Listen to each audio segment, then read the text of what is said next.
So let me start by saying, where do you look? Okay, you want to help someone, where do you look? This is the first thing that you have to understand. This is why conscious change is rarely permanent. And the reason is we've got to go to the unconscious, not the conscious mind. Because a large proportion of your behaviors are all invisible and unconscious. We've got to see those formulas. So how it works is this. I want you to think about this. How did up become positive and down become negative? It happened when you felt the feeling of being picked up for the first time as a child. So think about it. When you were picked up, you were brought up to your mother or your father's chest. You were hugged because they had to hug you because they'd drop you otherwise. And so that created an association in your brain that up is good. But think about it. You decided that up was good, but the moment you were put down, it was bad because you went from warm, secure, close to mother or father to being put down, cold, alone. And so you create an association that said that up was good, down is bad. When stocks go up, it's good. When stocks go down, it's bad. When your attitude is up, it's good. When you go down, it's bad. So these are just words, but we have placed meaning on these words. So when someone says, why are you so down? It's usually said in a negative connotation. Why are you so up? It's usually said in a positive connotation. The thing that we have to understand is that words are given meaning, and it's more than meaning. It has associations around it, feelings. So equally, when I speak to you, when I go up, it's a question. When I go down, it's a command. So we have to start to learn. If we're going to become great communicators, we have to understand the meaning that's placed on words. So this is the first introduction into it. Now, why don't children clean up their rooms or do what they're told? You know, this is something that many parents begin to think about. Why don't they do what they're told? Well, for good reason. From ages 0 to 7 years, we're not even conscious. So we are completely ruled by our unconscious, according to Dr. Morris Massey. So in other words, from 0 to 7, you're a sponge. Whatever your parents tell you, you're going to believe, even if they're completely wrong. You know, how many parents said, oh, be careful, it's a tough world out there. You know, my father used to say to me, don't trust anybody. You know, people will cheat you. People will lie. People will use you. Guess what? Prior to learning NLP, I was used, I was cheated, I was lied to because I believed that that was the world that I was entering into because my father told me that so many times that I came to believe that. That's not true. There are some people that will lie and cheat and tell you horrible things, but most people are honest. But my father didn't tell me that. So whatever you believe is what you bring into your world. So from ages 0 to 7, we're not even conscious. So this is how we act. This is the physical thing that we did as kids when we didn't want to hear. But the question is, that's children, but what's our excuse? So most people, up until coming into this course, don't even realize they are doing what they did as a child. They're still doing it as an adult, but they've never questioned it. So this is what some couples do in their relationship. Guess what? If you keep doing this to your partner, you're going to become a statistic, which is called divorce. You know, so the thing is, when you do this, when you block your ears when someone speaks, that is obvious that you are editing them out. You do not want to listen to them. If you don't listen to someone with regularity, they are going to leave you. So the thing that we have to understand is that we're all running off neural programs that we installed as a child, you know, when we were very, very young. So this course is going to be about bringing this out so we can start questioning everything. And I want you at first, question everything. You know, why do you feel down when someone says, a word, or when someone gestures. Now, in our speaker training just recently, what I was teaching people is when you train, never do this. Never point like that. If you point like that, that immediately is offensive unconsciously to people. The reason is it's a gesture like a gun. You know, it's like all of a sudden people are going unconsciously when a person closes their hand, they're either going to punch you or they're concealing something. As a public speaker, we should never do this or put our hands in our pockets, because we will diminish trust by about 25% when we do that. As a public speaker, do this. Look, no weapons. If you want to get someone's attention, do this. Don't do that. So these are communication tools. And we have to understand the psychology of people in order to use efficient and effective communication tools. So I'm going to be giving you lots of tips as we keep running through this course. And then we're going to put many of these tips into modules so that you can fully understand them. So NLP really helps you to recognize what you need to change. So let me give you an example. Let's say you want to succeed in your business or career. So success is important to you. You want to succeed. You want to make money, or you want to rise up the hierarchy. So that's what you want. You have a desire, but let's say part of your job is that you've got to go out and meet clients, or you've got to meet people. So that's your task. In order to be successful, you have to do this. But let's understand the psychology. So what is the block? Let's say you can't do that. You know, for some reason, you can't go out and meet clients, or you get nervous meeting strangers, new people. The reason is the mindset and the resources and the blocks that you carry. Let me give you an example. So let's say that your parents taught you not to trust strangers. They said this again and again. Don't trust strangers. Don't trust strangers. Stranger danger. Don't get in a car with a stranger. Don't trust people you don't know. But to succeed, you need to build rapport with strangers. So that's what you've got to do. But this also makes sense that you're going to change your beliefs and increase your trust, or you'll fail. So this happens to so many people. As children, they were told, don't trust strangers, don't trust strangers. It was conditioned and drilled into your body. So you feel this fear, and you don't know why, but every time you meet strangers, you start, your heart starts to beat, you get nervous, you get sweaty hands, and you don't know why. You call it, I'm an introvert. Or you say, I'm a bit anxious. You say, I don't know why. I just find it hard to go out and meet people. It's because you've been conditioned not to trust people. Really simple.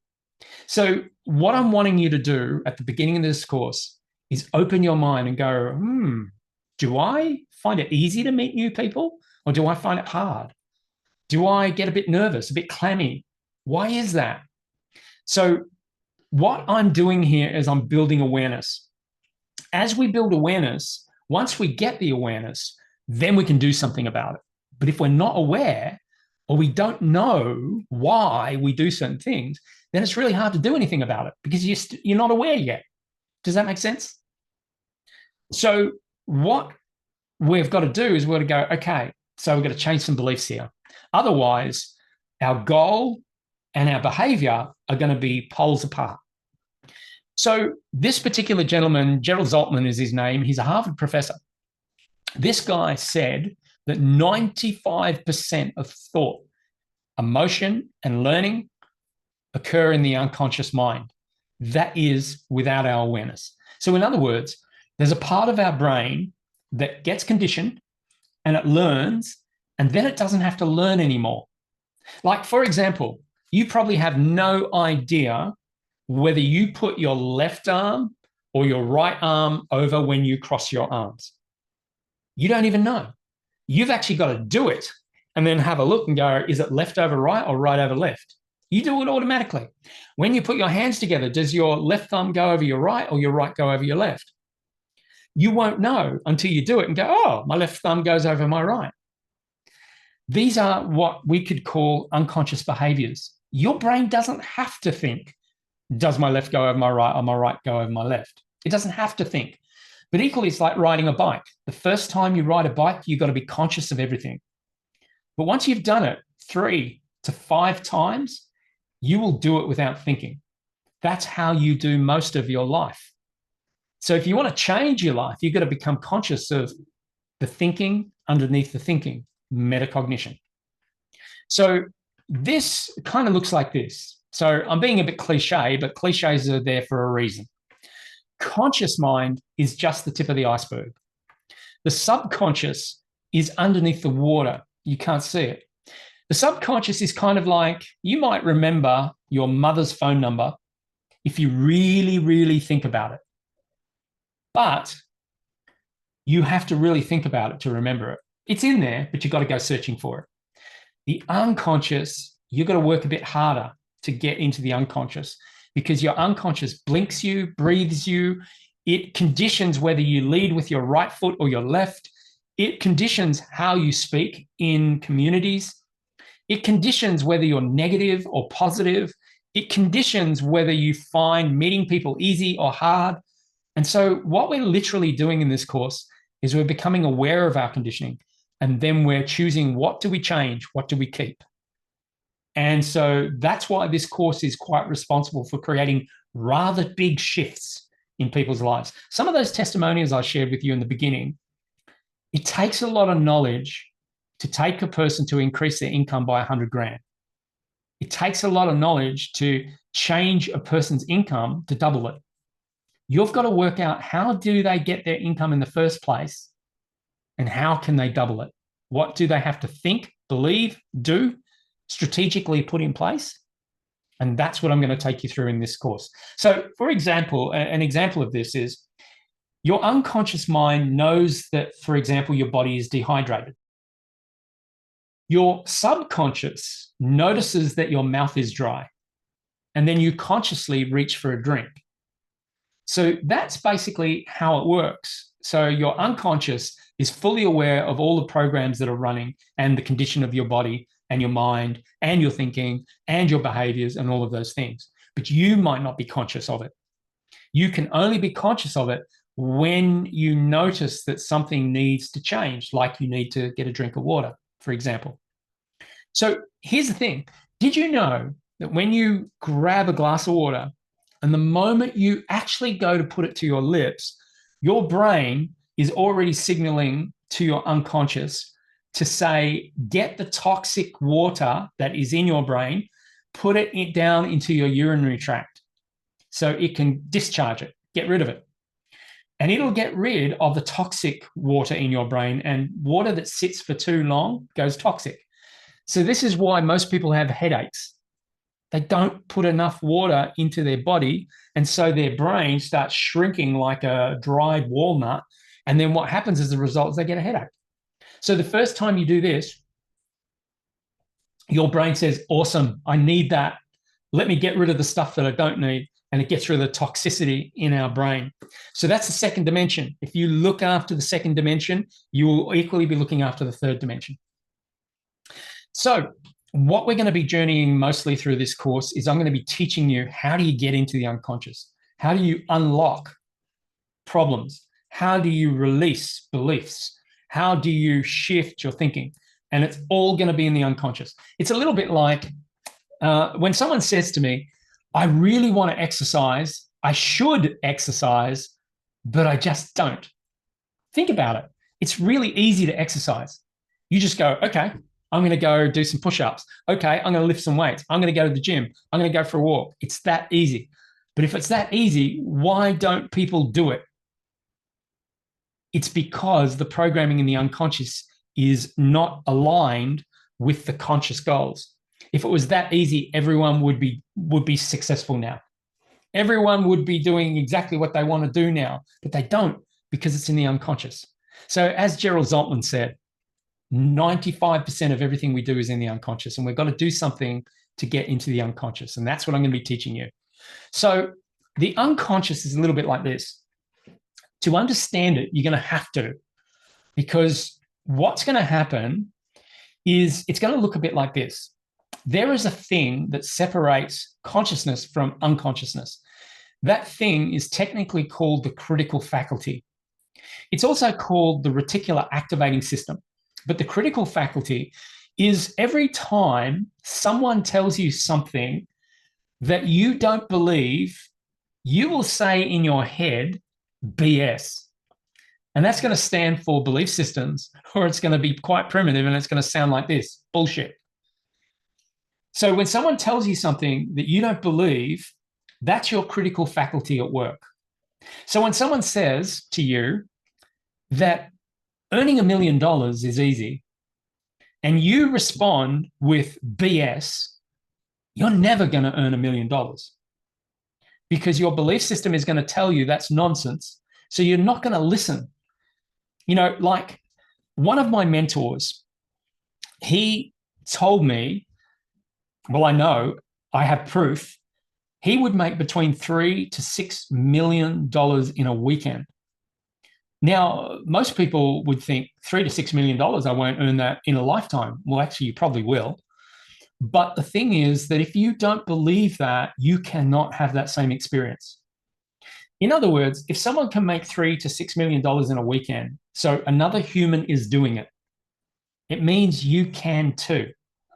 But you've got to build yourself to that person's skill.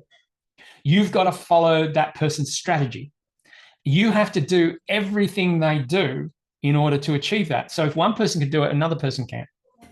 Now, when this gentleman taught me this, I didn't go out and make $3 to $6 million in a weekend, but I earned 3 months' income doing exactly the same thing, but on a much smaller scale. When that happened, my mind went boom. It expanded. I went, oh my God, I earned 3 months' income in one talk. All of a sudden, my brain was going, all you have to do is do 4 of those a year, and that's your entire income. The next time I did it, I made a whole year's income in one talk. My brain went boom, boom. It went out to a whole different level. So the thing is, when I told other people about what I did, what many people said is they said, BS, I don't believe that. Now, while they didn't believe it, they didn't listen. How do you do that?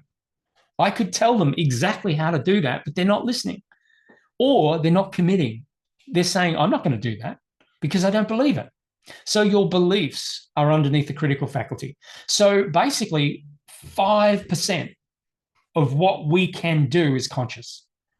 So in other words, you can go, okay, I really, really want to go to the gym. I really want to work out. But you're going to have to really push hard to push through your barriers to make that happen.